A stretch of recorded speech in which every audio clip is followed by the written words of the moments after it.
Maurice Newman, many thanks for your time. The Treasurer, Jim Chalmers, calls it a values-based capitalism, some sort of partnership between government and business to try and improve the outcomes of all Australians.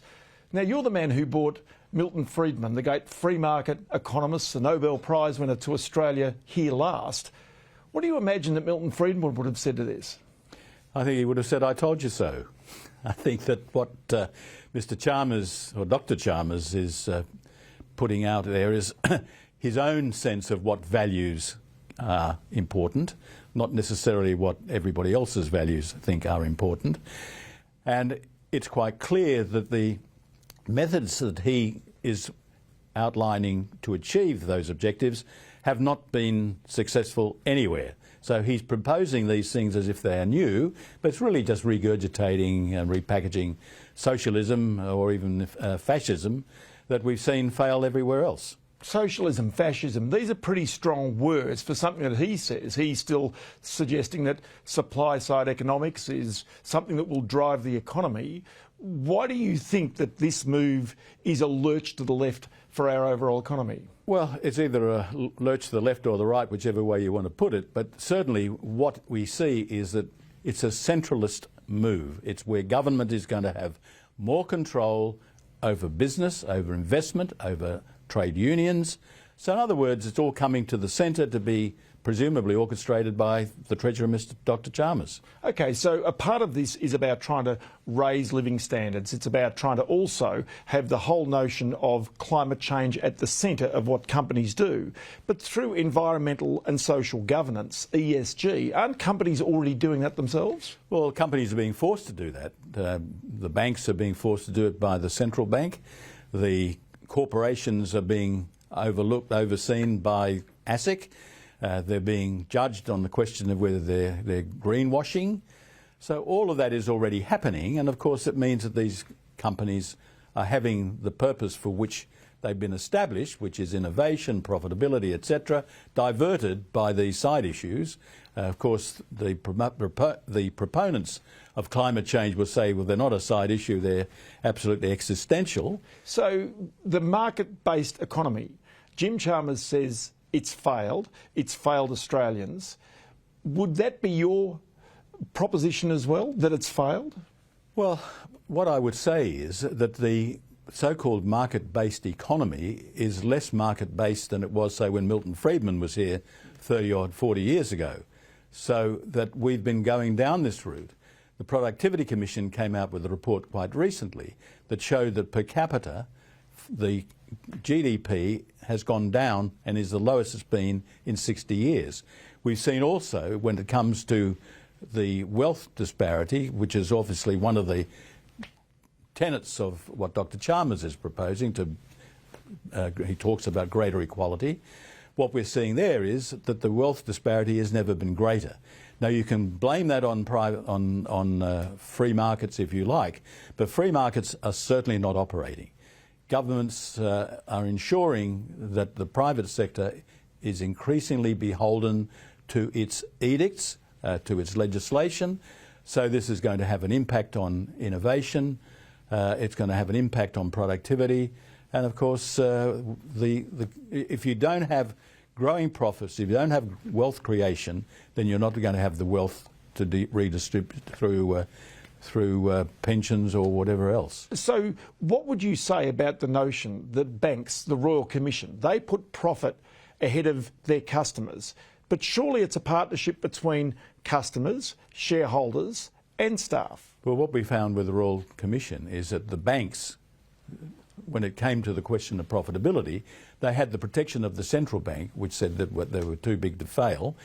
Also, the fact that if I was a financial institution wanted to compete with the banks, I was at a significant disadvantage. So there wasn't proper competition there in the first place. And if ever you've tried to move banks, that's not an easy thing to do. And essentially, if you've got a mortgage, then again, the limitations are there. So these are institutional rigidities that are imposed by the authorities that make competition extremely difficult. And so you're not getting the effect of a market. If it's operating at all, it's somewhat been watered down as a consequence of the need to meet these requirements through money laundering, whatever they are. I mean, what happened with the Commonwealth Bank, the NAB and the other banks that were caught so-called money laundering? I mean, the question is, why were the banks in that position in the first place? Why didn't Austrac do that? Why didn't all the transactions go through to Austrac and let them do the necessary investigation as to whether the money was being laundered? It's true that at the margin there were some cases which should have been picked up, but there were questions about the technology and all the rest of it. And I'm not running an excuse for the banks. I'm simply making the point that what we're finding now is it becoming more and more difficult for people to deal with banks. And we've seen that in the securities market, where more and more regulation has frozen out small investors because they can't, they're not sufficiently profitable for the advisors who would previously have taken them on. Okay, so I want to take you one step back on that though, because Milton Friedman, a free marketeer, yourself a free marketeer, you would say that businesses should be able to fail. One of the issues we're seeing here in the energy markets right now, we've seen it in banks as you've described, is in many cases businesses, well, they're artificially propped up in many ways. Sure. Is this the way in which a free market should operate? Absolutely not. That's a rhetorical question. Of course that's not the way free markets should operate. Governments sold electricity companies, gas companies, our utilities to private enterprise. Could it be argued that really now government didn't have a role to do that because ultimately the markets, the energy markets here, are now failing? Is that a prime example of where either you allow the market to work or the government actually runs it themselves for the social good? Well, the social good ultimately, as we know, there's plenty of lessons around the world, whether you want to go to Caracas or to Hanoi or wherever you want to go. We know the ultimate result of these things. But clearly, what we have seen as a result of government policy in energy is that there's been no investment in coal-fired plants.